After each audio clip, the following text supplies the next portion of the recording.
आप मोदी जी को देखिए, मोदी जी देश के प्रधानमंत्री हैं, वो गुजरात के भी प्रधानमंत्री हैं, बंगाल के भी प्रधानमंत्री हैं और बिहार के भी प्रधानमंत्री हैं। जब मोदी जी कल परसों बंगाल गए, वहां पर उन्होंने मेट्रो का उद्घाटन किया।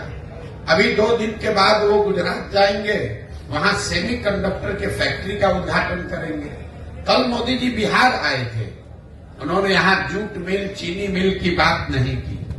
यहां पर वो क्या बात कर रहे हैं, लालू का डर दिखा रहे हैं कि हमको वोट नहीं दोगे, भाजपा को वोट नहीं दोगे, जंगल राज आ जाएगा।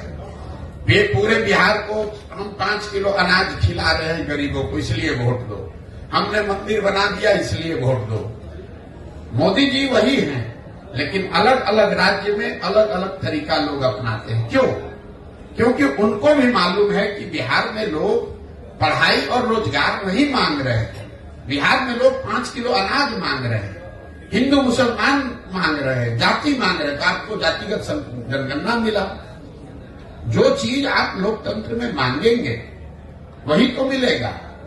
हम लोग इस पर चिंता करते हैं कि वोट किसको दिया जाए। मेरी अपनी 20 वर्ष की समझ है कि किसको आप वोट देते हैं ये जरूरी नहीं है। ज्यादा महत्वपूर्ण है कि आप वोट किस बात के लिए देते हैं। एक और आपको आंकड़ा दे रहा हूं, जितने दक्षिण के राज्य हैं जो आज देश में आगे हैं, केरल, तमिलनाडु, कर्नाटक, आंध्र प्रदेश, तेलंगाना, कोई भी ऐसा राज्य नहीं है जहां एक व्यक्ति 10 वर्ष से ज्यादा मुख्यमंत्री लगातार रहा हो। लेकिन बिहार में आप देख लीजिए, 32 वर्ष से लालू नीतीश, इसके आगे हम लोग देखने को तैयार ही नहीं है। ये इसलिए है कि जाति धर्म के नाम पर बंधुआ मजदूरी हो गई, एक आदमी बन गया, अब वो और उसके बच्चे ही यहाँ पर आगे चलाते रहेंगे। तो नई हवा, नई सोच, नया प्रयास हो नहीं रहा है। इसलिए नहीं हो रहा है कि समाज उसके लिए वोट नहीं कर रहा है। तो जब तक आप समाज में ये सुधार नहीं लाएंगे कि मेरे भाई तुम पाकिस्तान और पुलवामा के लिए वोट दे रहे हो, जबकि तुम्हारे बच्चे जाकर गुजरात में, तमिलनाडु में मजदूरी कर रहे हैं, तो तुम्हारा भला कैसे होगा।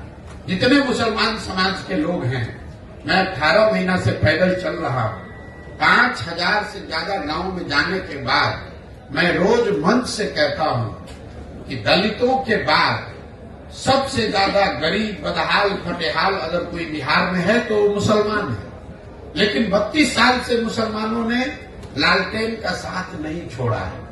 इस 32 साल में मुसलमानों ने कभी ये नहीं पूछा लालटेन से कि आप सड़क मंत्री हैं तेजस्वी जी, हमारे गांव में सड़क क्यों नहीं बना। आप ग्रामीण कार्य मंत्री हैं, लेकिन हमारे गांव की नालियों गलियों की दुर्दशा क्यों है। आप स्वास्थ्य मंत्री थे, हमारे बच्चों के लिए अस्पताल, दवा, डॉक्टर क्यों नहीं है। आप शिक्षा मंत्री थे, हमारे बच्चों के लिए पढ़ाई क्यों नहीं है।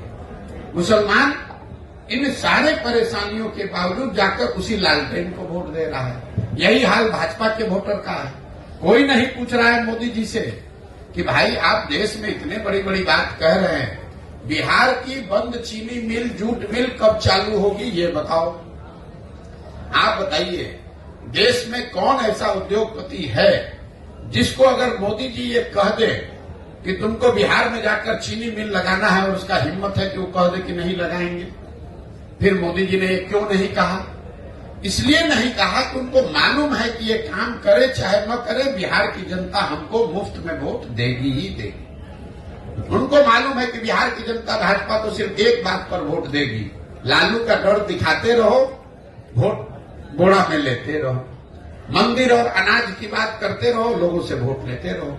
इसी तरह लालू जी को पता चल गया है कि मुसलमानों के लिए काम नहीं करना है, उनको सिर्फ भाजपा का डर दिखाते रहना है।